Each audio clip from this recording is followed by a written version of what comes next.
নমস্কাৰ বন্ধু বান্ধৱীসকল।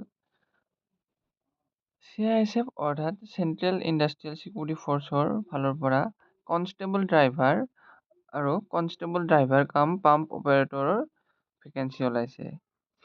ইয়াৰ বাবে অকল মেইল কেণ্ডিডেট যোগ্য হ'ব। ইয়াৰে পে স্কেল দিছে আপোনাৰ পে লেভেল 3 পে মেট্ৰিক্সৰ 21,700 পৰা 69,100 টকালৈকে আপোনাৰ স্কেলটো আছে। ইয়াৰ বাবে আপোনালোকৰ অনলাইন আবেদন আৰম্ভ হ'ব 3 ফেব্ৰুৱাৰী 2025 পৰা 4 মাৰ্চ 2025 ইয়াৰ অন্তিম তাৰিখ আছে 4 মাৰ্চ 2025। ইয়াত আপোনালোকৰ প্ৰথমতে হ'ব PAT অৰ্থাৎ ফিজিকেল এফিচিয়েঞ্চি টেষ্ট বা আৰু লগতে ফিজিকেল ষ্টেণ্ডাৰ্ড টেষ্ট। তাৰপিছত আপোনাৰ হ'ব ডকুমেণ্ট ভেৰিফিকেশ্যন, তাৰপিছত টেষ্ট হ'ব, তাৰপিছত ৰিটেন এক্সামিনেশ্যন, মেডিকেল এক্সামিনেশ্যন এনেকৈ। আৰু প্ৰথমতে হ'ব আপোনালোকৰ PAT আৰু PST, তাৰপিছত হ'ব ডকুমেণ্ট ভেৰিফিকেশ্যন, তাৰপিছত ট্ৰেড টেষ্ট। এইখিনি হোৱাৰ পিছত আপোনালোকৰ হ'ব ৰিটেন এক্সামিনেশ্যন। ইয়াৰ বাবে আপোনাৰ ইণ্ডিয়াৰ সকলো চিটিজেনে এপ্লাই কৰিব পাৰিব। ইয়াত ভেকেঞ্চি আহিছে আপোনাৰ ড্ৰাইভাৰৰ বাবে, কনষ্টেবল ড্ৰাইভাৰৰ বাবে আছে টোটেল ভেকেঞ্চি আনৰিজাৰ্ভৰ কাৰণে 344টা, SCৰ বাবে 126টা, STৰ বাবে 63টা আৰু OBCৰ বাবে আছে 228টা, EWSৰ বাবে আছে 84টা। টোটেল ভেকেঞ্চি আছে আপোনাৰ 845টা আৰু 10% ইকনমিকেলি ESM অৰ্থাৎ ইকনমিকেলি এক্স ছাৰ্ভিচমেন অৰ্থাৎ এক্স ছাৰ্ভিচমেনৰ বাবে আপোনাৰ 10% 85টা ভেকেঞ্চি আছে। আৰু কনষ্টেবল ড্ৰাইভাৰ কাম অপাৰেটৰৰ বাবে আপোনাৰ আনৰিজাৰ্ভৰ 116টা, SCৰ বাবে আছে 41টা, STৰ বাবে 20টা, OBCৰ বাবে 75টা, EWSৰ বাবে 27টা। টোটেল ভেকেঞ্চি আছে 279টা আৰু এক্স ছাৰ্ভিচমেনৰ বাবে আছে 28টা। টোটেল ভেকেঞ্চি আছে আপোনাৰ 1,124টা। ইয়াৰ বাবে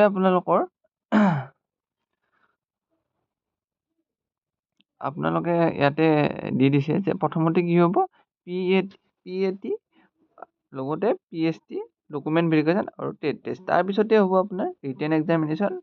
একদম শেষত হ'ব যেতিয়া ৰিটেন এক্সামিনেশ্যন ক্লিয়াৰ হয়, শ্বৰ্ট লিষ্ট কৰিব। শ্বৰ্ট লিষ্টত যাৰ যাৰ নাম আহে মেডিকেল এক্সামিনেশ্যনৰ কাৰণে এপ্লাই কৰিব পাৰিব। নেক্সট আপোনালোকৰ ইয়াৰ বাবে ইলিজিবিলিটি ক্ৰাইটেৰিয়া হ'ব আপোনালোকৰ এজ দিছে 21 বছৰৰ পৰা 27 বছৰলৈকে। লগতে OBC কেণ্ডিডেটসকলৰ বাবে 3 বছৰ আৰু SC কেণ্ডিডেটসকলৰ বাবে SC বা ST কেণ্ডিডেটসকলৰ বাবে 5 বছৰ পৰ্যন্ত ৰেহাই আছে। ইয়াৰ বাবে আপোনালোকৰ এডুকেশ্যনেল কোৱালিফিকেশ্যন লাগিব, মেট্ৰিকুলেশ্যন পাছ আৰু লগতে ড্ৰাইভিং লাইচেঞ্চ আপোনালোকৰ HMV বা আপোনাৰ ট্ৰান্সপৰ্ট ভেহিকেল থাকিব লাগিব। লগতে 2 নম্বৰতে দিছে যে আপোনাৰ লাইট মটৰ ভেহিকেল অৰ্থাৎ LMV আৰু লগতে MCW অৰ্থাৎ মটৰ চাইকেল উইথ গিয়াৰ। এইখিনি থাকিলে আপোনালোকৰ এই পোষ্টখিনিৰ বাবে যোগ্য হ'ব। ইয়াত এক্সপিৰিয়েঞ্চৰ কথা দিছে যে 3 বছৰৰ LMV বা HMV বা মটৰ চাইকেল উইথ গিয়াৰ, ইয়াত 3 বছৰৰ এক্সপিৰিয়েঞ্চ থাকিব লাগিব। লাইচেঞ্চখন 3 বছৰ এটলিষ্ট হ'ব লাগিব, যিকোনো এটা হ'লেই হ'ল। আপোনাৰ LMV হ'লেও আপোনালোকৰ 3 বছৰ লাগিব এক্সপিৰিয়েঞ্চ, 3 বছৰ পুৰণি হ'লে হ'ল, সেইটোৱে আৰু।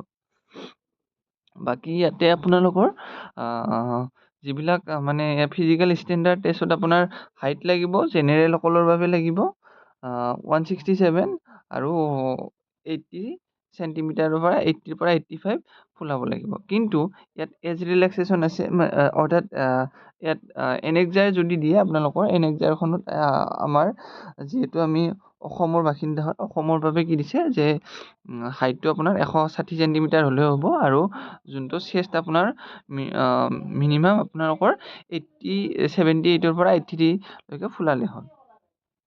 এইখিনিয়ে। বাকী মেডিকেল ষ্টেণ্ডাৰ্ড বাকী আপোনাৰ আছে আৰু যেতিয়া আপোনাৰ এপ্লাই আৰম্ভ হ'ব 2 ফেব্ৰুৱাৰী 2 ফেব্ৰুৱাৰীৰ পৰা, তেতিয়া মই গোটেইখিনি আপোনালোকৰ 3 ফেব্ৰুৱাৰীৰ পৰা যেতিয়া ষ্টাৰ্ট হ'ব, মই যিহেতু এপ্লিকেশ্যন সম্পূৰ্ণৰূপে মই দেখাই দিম যে কেনেকৈ কি এপ্লিকেশ্যন হয়, ফিল আপ কৰে ফৰ্ম এপ্লাই প্ৰচিডিঅ'ৰ। তো আপোনালোকে মোৰ চেনেলটো চাই থাকিব, মই ইয়াত গোটেইখিনি দেখাম। মই লাষ্ট আপোনাৰ কনষ্টেবল ফায়াৰ গৈছিলোঁ। কনষ্টেবল ফায়াৰত মই 21 মিনিট 43 ছেকেণ্ডত মই কমপ্লিট কৰিছিলোঁ, কিন্তু মোৰ দুৰ্ভাগ্যক্ৰমে মোৰ চেষ্টত মই 1 চেণ্টিমিটাৰৰ বাবে মই ওলাই আহিলোঁ, মানে 7983 হয়, অৰ্থাৎ মানে মোৰ 7883 নহয়, মানে 1 চেণ্টিমিটাৰ মানে অলপ কমাই কিনেও মানে দিছিলে চান্স, কিন্তু মানে অলপ জানে আৰু কাঢ়া হয় এইবিলাকত। একো নাই বাৰু, সময় যিহেতু আছে আৰু আকৌ চেষ্টা কৰিম, হাৰি নাযাওঁ। কিন্তু মই দিছিলোঁ ইয়াৰে, মই 2024 দিছিলোঁ, মোৰ আছিলে 26 ফেব্ৰুৱাৰীত, বাৰু সেইটোৱে এৰিলোঁ। কিন্তু ইয়াৰ বিষয়ে মই যিহেতু মই নিজে দি আহিছোঁ, মই গোটেইখিনি ডিটেইলছ আপোনাক ক'ম। আৰু মোৰ যিহেতু চেনেলটো নতুন, তো মোৰ অলপমান কেতিয়াবা কোৱাত মানে সৰু কিছুমান ভুল থাকিব পাৰে। তো ভুল কিবা দেখিলে মোক নিশ্চয় জনাব, মই শুধৰণিৰ চেষ্টা কৰিম। কিন্তু মই A to Z মই গোটেই ডিটেইলছ মই আপোনাক মোৰ এই চেনেলটোত মই দি থাকিম। আপোনালোকে ছাবস্ক্ৰাইব কৰিব, আৰু লগতে অনাগত যিমান জব ৰিলেটেড ভিডিঅ' আছে মই গোটেইবিলাক এই চেনেলটোত আপলোড কৰিম, কেনেকৈ ফৰ্ম ফিল আপ হয়, এপ্লাই হয়। আৰু যিহেতু মই অলপ ডিফেন্স লাইনৰ মানে ভাল পাওঁ, যিহেতু মই তেনেকুৱা যিকোনো আহিলে মই মানে এই চেনেলটোত মই জনাম নিশ্চয়। Thank U.